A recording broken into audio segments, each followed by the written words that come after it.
cotton. When we planted these pecan trees, we were planting 3,000 pecan trees a day, 6 days a week, between the middle of January till about the end of February, early March. Because by early March it starts getting warm and the trees start to bud about that time, and you don't want to be planting trees when they start to bud. The trees were only 6 feet tall. 3 went into the ground and 3 of it sat above the ground where the grafting happened. The trees were grafted. The majority of these trees are what we call Western Schleif, and it gives you a long nut type of nut. Every 8th row was planted a different variety called Wichita.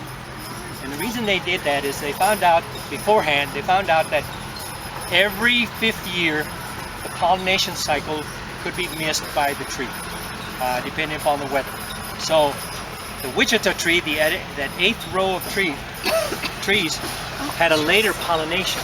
So by doing that, then they kind of guaranteed that the trees would get quite a bit of pollination process get going through it if they missed their cycle. So every now and then, if you ever decide to drive through these, you will see that every row. Now, when we planted pecan trees, there used to be a row of pecan trees right there on that hump.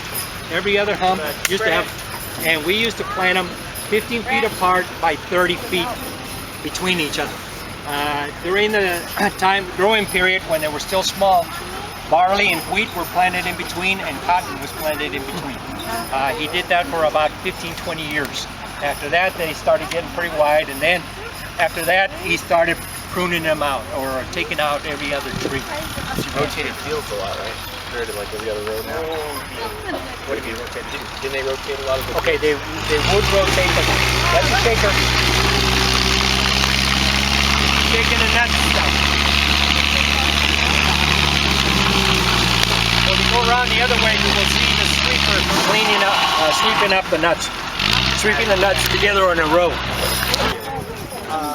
When I graduated from the university in 1969, like I said, I was put in charge of the pecan crew, and it was quite an operation. It went pretty fast as long as we were in one little spot.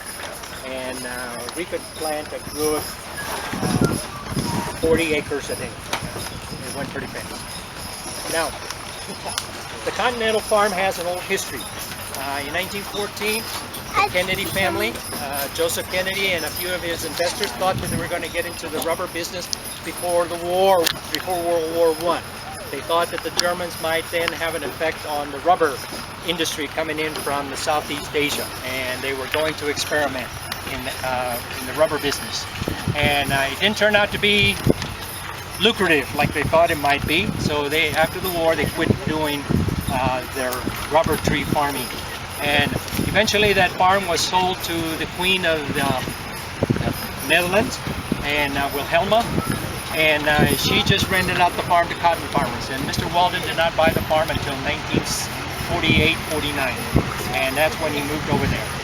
10 years later, approximately less than 10 years later, he bought this particular farm, and he already had the other ones over there on the other side. Mr. Walden,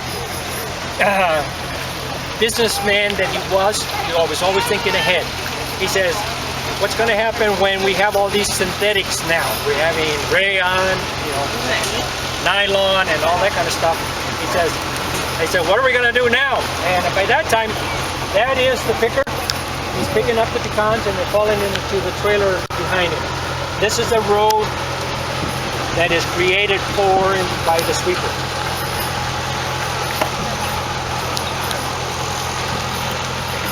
At Continental, he had already experimented in pecan trees, pistachios, apricots, and other type of fruit trees, and including grapes.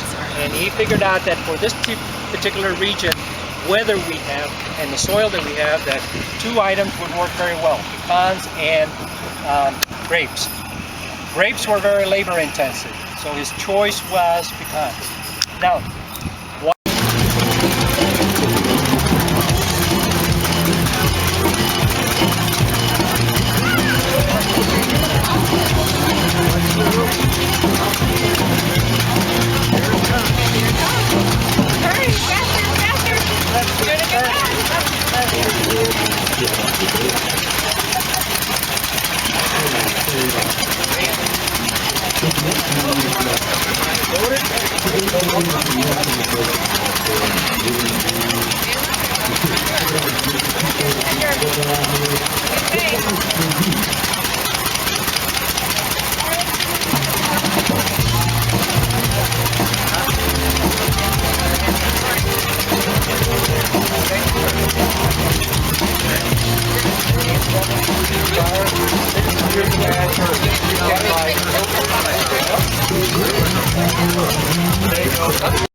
Don't close your eyes.